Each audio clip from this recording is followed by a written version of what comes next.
Hi everyone, कैसे हैं आप सब। आई होप आप सब अच्छे होंगे। तो आज शनिवार का दिन है और सुबह का ही टाइम है। मैं बना रही हूँ यहाँ पे खाना। तो खाने में दाल बन चुका है, सब्जी रखी है मैंने, चावल बनाना है, अभी रोटी बनाना है।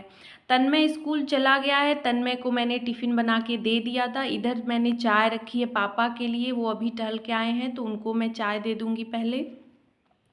चाय देने के बाद मैंने यहाँ पे कुकर में चावल रख दिया और इधर सब्जी कुनरू की बन रही है। तो अभी कुनरू इनको बहुत ही पसंद आ रही है। और होता है ना, जब किसी चीज़ की सीज़न स्टार्ट होती है तो वो चीज़ अच्छी लगती है, और जब वो रेगुलर खाने लगे हम तो थोड़ा सा वो चीज़ नहीं पसंद आता है, कम पसंद आने लगता है। तो अभी तो ये अच्छा लग रहा है। और यहाँ पे अभी मैं आटा लगा रही हूँ। तो आज मैंने तन्मय को सुबह जो है टिफ़िन में मीठे गुलगुले बना के दिए थे, तो इस वजह से आटा नहीं लगाया। आज मेरा मन भी नहीं था, थोड़ा सा आलस आ रहा था, लाइट की वजह से शेड्यूल थोड़ा चेंज हो गया है। लेकिन क्या है कि आलस हो या कुछ भी हो, उठना है, बनाना है, ये सब सारे काम तो करने ही हैं। थोड़े से तेज़ या धीमी गति में होते हैं लेकिन करने तो हैं ही।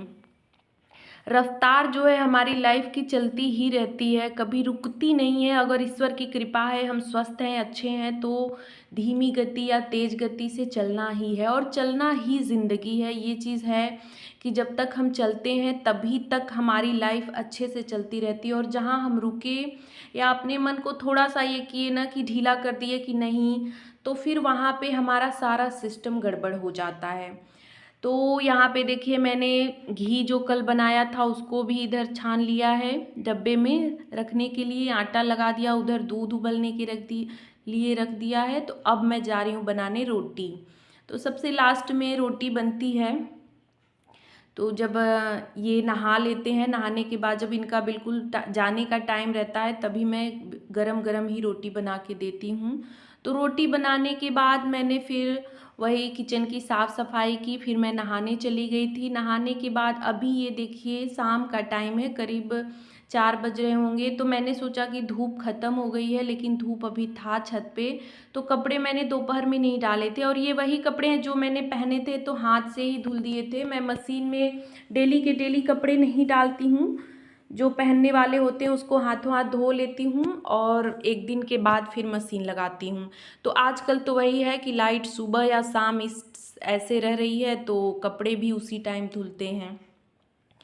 तो फिर मैं आ गई हूँ यहाँ पे, थोड़ा टाइम था तो यहाँ पे मैं लहसुन छील रही हूँ। और ये काम ना इतना बोरिंग काम है कि मैं क्या ही बताऊँ। और इसके लिए पूरा मतलब टाइम ले के बैठना होता है। अगर जब भी जैसे मेरे साथ क्या होता है कि मुझे जब भी फ्री का टाइम जैसे लगता है ना कि मेरे पास ज़्यादा टाइम है, तो मैं उस समय तुरंत लहसुन लेके बैठ जाती हूँ। ये काम मुझे बड़ा भारी लगता है और मैं खाने में लहसुन का थोड़ा सा इस्तेमाल ज़्यादा करती भी हूँ, इस वजह से लहसुन मुझे ज़्यादा छीलने होते हैं। और आज रात के खाने में मुझे बनाना है सत्तू का मकुनी और चोखा, तो उसमें लहसुन ज़्यादा लगेगा भी। तो ये सोच के मैं पहले ही तो लाइट का ही वेट पहले तो मैं कर रही थी कि जैसा जिस हिसाब से लाइट आएगा उसी हिसाब से खाना मैं बनाऊंगी। तो लहसुन का क्या है कि छील के रख दो तो फिर ये तो ख़राब होने वाली चीज़ है नहीं। अगर हम अच्छे से इसको कंटेनर में, एयर टाइट कंटेनर में भर के रख दें तो ये 1 हफ्ते 10 दिन आराम से चलता है फ्रिज में। तो यहाँ पे देखिए मैं इसे डब्बे में भर के रख दूँगी।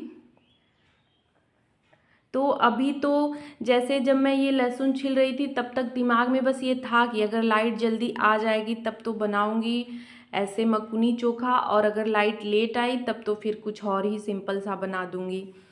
तो ये काम हो गया था। अगर मतलब लहसुन छीलने के बाद मैं आ गई हूँ यहाँ पे, देखिए कपड़े ढेर सारे रखे हुए थे। तो कभी 1 दिन 2 दिन भी हो जाते हैं, मैं तुरंत के तुरंत कपड़े नहीं मोड़ पाती हूँ। जैसे ऊपर से ले आके रख देती हूँ, फिर अगर टाइम मिलता है तो तुरंत के तुरंत मोड़ भी देती हूँ, फोल्ड कर देती हूँ। और अगर टाइम नहीं मिलता है तो फिर पड़ा ही रह जाता है। तो फिर अगले दिन मतलब दिमाग में रहता है कि कपड़े मोड़ने हैं, रखने हैं, तो जैसे टाइम मिलता है उस हिसाब से फिर कर लेती हूँ।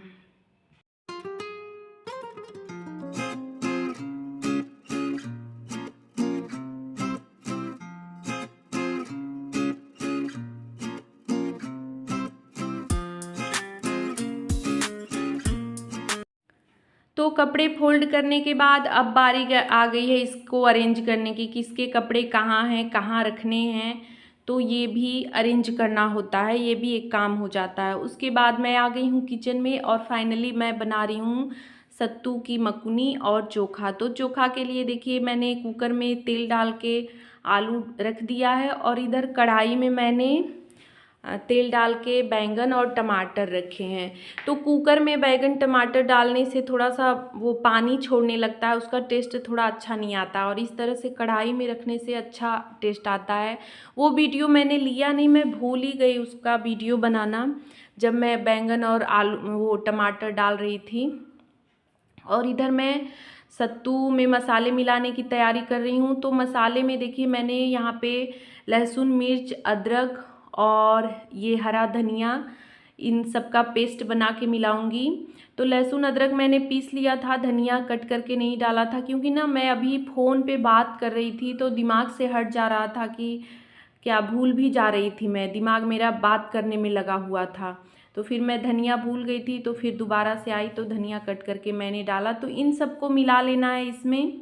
जैसे मैं बनाती हूँ मैं आपको बता रही हूँ कि हमारे यहाँ ऐसे ही बनता है, जैसे मेरे ससुराल में भी और मेरे मायके में भी। तो मायके में क्या होता है कि इसको जैसे कट करके डाला जाता है, ज़्यादातर चीज़ें जैसे कट करके बारीक बारीक कट करके डाली जाती हैं। लेकिन मेरे यहाँ पे है कि कोई भी चीज़ अगर मैं कट करके डालती हूँ तो वो लोग सब लोग बोलते हैं जैसे मुंह में लगता है वो, तो यहाँ पे तो पेस्ट बना के ही डाला जाता है।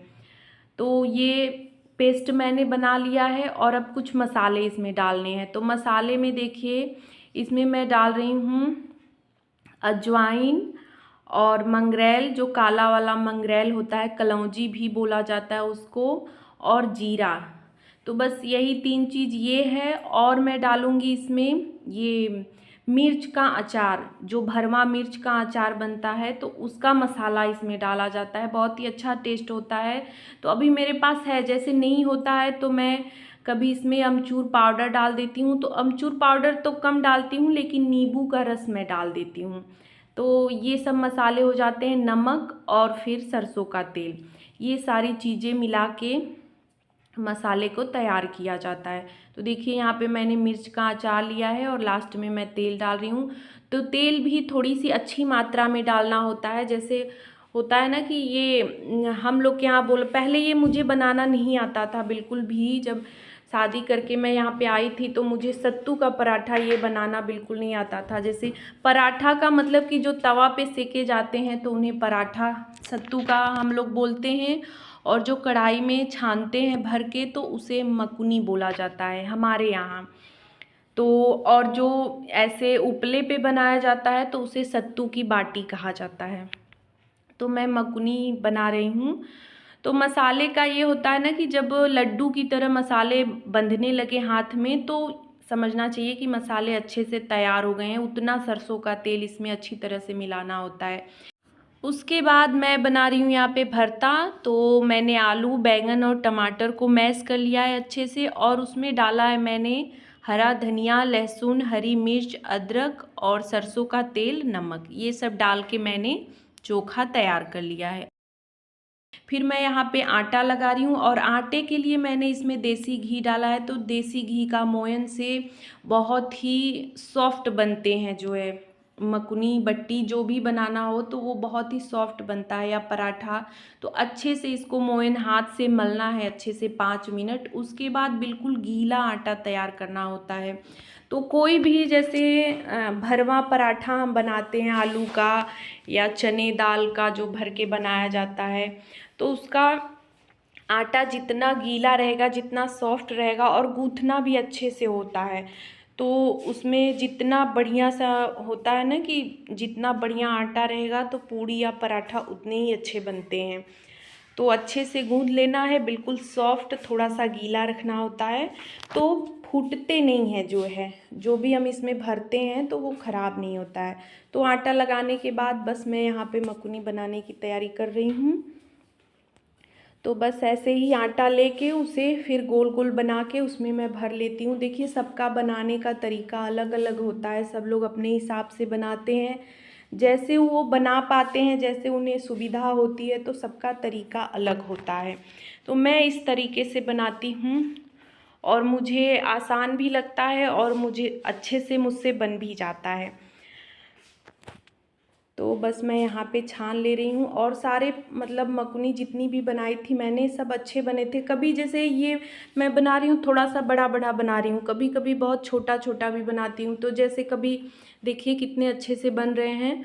तो अगर इन लोग को कभी सफ़र वगैरह में जाना होता है ना, तो यही मैं बना के देती हूँ। ये 1 दिन 2 दिन तक ख़राब नहीं होते हैं अगर सिर्फ इसमें लहसुन ना डाला जाए, तो ये ख़राब नहीं होते हैं। अच्छा, कुछ लोग मसाले में प्याज भी मिलाते हैं, मैं नहीं मिलाती हूँ। मैं प्याज मिला देती हूँ तो मुझसे फिर ये भरा नहीं जाता है, इस वजह से मैं प्याज नहीं मिक्स करती हूँ। कुछ लोग मिला देते हैं। तो जब बाटी बनानी होती है तो मैं भी मिक्स कर देती हूँ, जब उपले पे बनाना होता है तो मिक्स करके भर देती हूँ, तो वो बन जाता है अच्छे से। तो बस इस तरह से मीडियम फ्लेम पे इसे छान लेना है। बहुत ही टेस्टी लगता है और बनारस में यहाँ ये फेमस है मकुनी चोखा। गांव में, शहर में, हर जगह सब लोग ये बनाते हैं, यहाँ पे बनता है बहुत ज़्यादा और सभी के घरों में लगभग ये चीज़, ये रेसिपी बनती है, ये खाना बनता है। तो यहाँ की ये फेमस रेसिपी है। तो बस मैंने यहाँ पे छान लिया है और अब मैं खाना लगा दूँगी सबको बारी बारी से, तो सबको दे दूँगी। देखिए मैंने तैयार कर लिया है, आप सब भी खा लीजिए मकुनी चोखा। जो भी आपके शहर में क्या बोला जाता है कमेंट करके ज़रूर बताइएगा।